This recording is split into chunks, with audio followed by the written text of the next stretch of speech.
ನೀವೇನಾದ್ರೂ ಸಣ್ಣ ಪುಟ್ಟ ಕೆಲಸ ಮಾಡ್ತಿದ್ದೀರಾ? ಅದ್ರಲ್ಲಿ ನಿಮ್ಗೆ ಸಂಬಳ ಸಾಕಾಗ್ತಿಲ್ವಾ? ಇನ್ಕಮ್ ಏನು ಬರ್ತಿಲ್ವಾ? ಬರೋ ಸಂಬಳದಲ್ಲಿ ಜೀವನ ನಡ್ಸಕ್ ಆಗ್ತಿಲ್ವಾ? ಸೈಡ್ ಬಿಸ್ನೆಸ್ ಮಾಡಿ ಇನ್ಕಮ್ ಗಳಿಸೋ ಆಸೆ ಇದೆನಾ? ಹಾಗಾದ್ರೆ ಚಿಂತೆ ಬಿಟ್ಬಿಡಿ, ರಿಯಲ್ ಎಸ್ಟೇಟ್ ಬಿಸ್ನೆಸ್ಗೆ ಬನ್ನಿ. ಬಿಡುವಿನ ಸಮಯದಲ್ಲಿ ಇನ್ಕಮ್ ಜೊತೆಗೆ ಲಕ್ಷ ಲಕ್ಷ ಸಂಪಾದನೆ ಮಾಡಿಕೊಳ್ಳಿ. ನಿಮ್ ಜೀವನದಲ್ಲಿ ರಿಯಲ್ ಎಸ್ಟೇಟ್ ಹೊಸ ತಿರುವು ಕೊಡುತ್ತೆ. ರಿಯಲ್ ಎಸ್ಟೇಟ್ ಉದ್ಯಮದಲ್ಲಿ ಹೆಸರುವಾಸಿಯಾದ ಎಸ್ಆರ್ ಡೆವಲಪರ್ ಜೊತೆಗೆ ಕೈ ಜೋಡಿಸಿ. ಎಸ್ಆರ್ ಡೆವಲಪರ್ ಅವರು ಲೇಔಟ್ ನಿರ್ಮಾಣ ಮಾಡಿ ಸೈಟ್ ಸೆಲ್ಲಿಂಗ್ ಅಲ್ಲಿ ನಂಬರ್ 1 ಸರ್ವಿಸ್ ಕೊಡ್ತಾರೆ.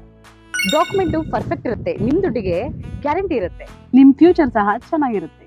ಇವರ ಲೇಔಟ್ಗಳು ಇರುವ ಸ್ಥಳ ಲಿಂಗಸ್ಕೂರು, ಮಾನ್ವಿ, ಹಟ್ಟಿ, ಕವಿತಾಳ ಹಾಗೂ ಶಹಾಪುರ. ನೀವು ಯಾವ ಲೊಕೇಶನ್ ಆದ್ರೂ ಕೆಲಸ ಮಾಡಬಹುದು. ಒಂದು ಕರೆ ಮಾಡಿ ಅಥವಾ ಕಚೇರಿಗೆ ಭೇಟಿ ನೀಡಿ. ನೀವು ಒಳ್ಳೆ ಉದ್ಯಮದಲ್ಲಿ ಭಾಗಿಯಾಗಿ ನಿಮ್ಮ ಲೈಫ್ ನ ಲೀಡ್ ಮಾಡ್ಕೊಳ್ಳಿ.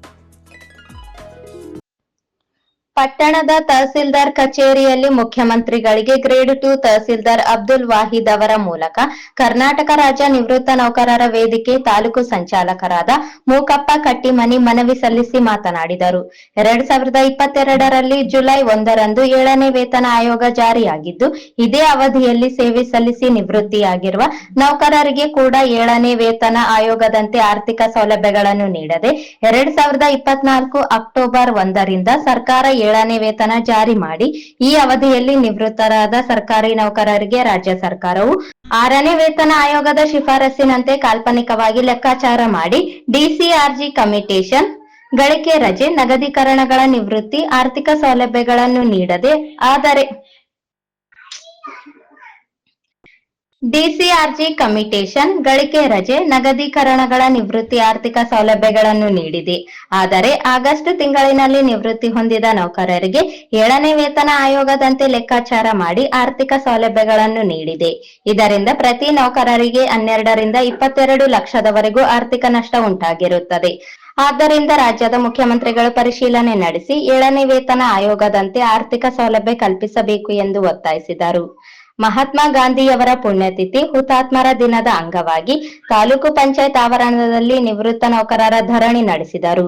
31/7/2024 ಅವಧಿಯಲ್ಲಿ 25 ತಿಂಗಳು ಸೇವೆ ಸಲ್ಲಿಸಿ ನಿವೃತ್ತರಾದ ನೌಕರರಿಗೆ 7ನೇ ವೇತನ ಆಯೋಗ ಅನುಷ್ಠಾನದಲ್ಲಿ ನಿವೃತ್ತಿ ಉಪಲಬ್ಧಗಳನ್ನು ಪಾವತಿಸುವ ಸಂದರ್ಭದಲ್ಲಿ ಆರ್ಥಿಕ ನಷ್ಟವಾಗಿರುತ್ತದೆ. ಈ ದಿಸೆಯಲ್ಲಿ ನಾವುಗಳು ತಮ್ಮಲ್ಲಿ ಕೇಳಿಕೊಳ್ಳುವುದೇನೆಂದರೆ, ಪ್ರಸ್ತುತ ಸೇವೆಯಲ್ಲಿರುವ ಅಧಿಕಾರಿ ನೌಕರರಂತೆ ನಾವು ದಿನಾಂಕ 1/7/2022ರಿಂದಲೇ ಪಡೆಯಬೇಕಿದ್ದ ನಿವೃತ್ತಿ ವೇತನದ ವ್ಯತ್ಯಾಸವನ್ನು ಅಂದರೆ ಅರಿಯರ್ಸ್ ಕೇಳುತ್ತಿರುವುದಿಲ್ಲ.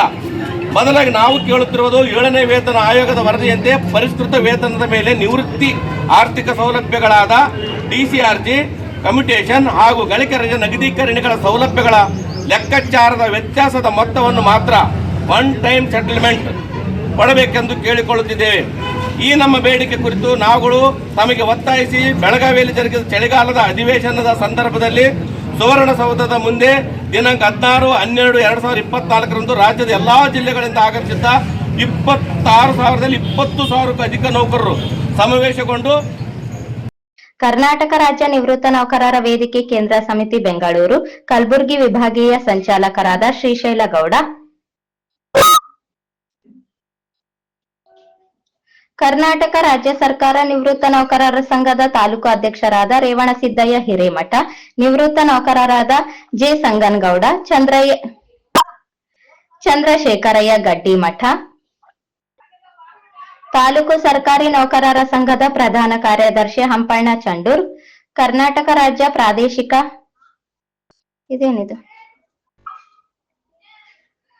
ತಾಲೂಕು ಅಧ್ಯಕ್ಷರಾದ ಸಂಗಮೇಶ್ ಮುದೋಳ್ ಸೇರಿದಂತೆ ತಾಲೂಕಿನ ನಿವೃತ್ತಿ ನೌಕರರು ಇದ್ದರು.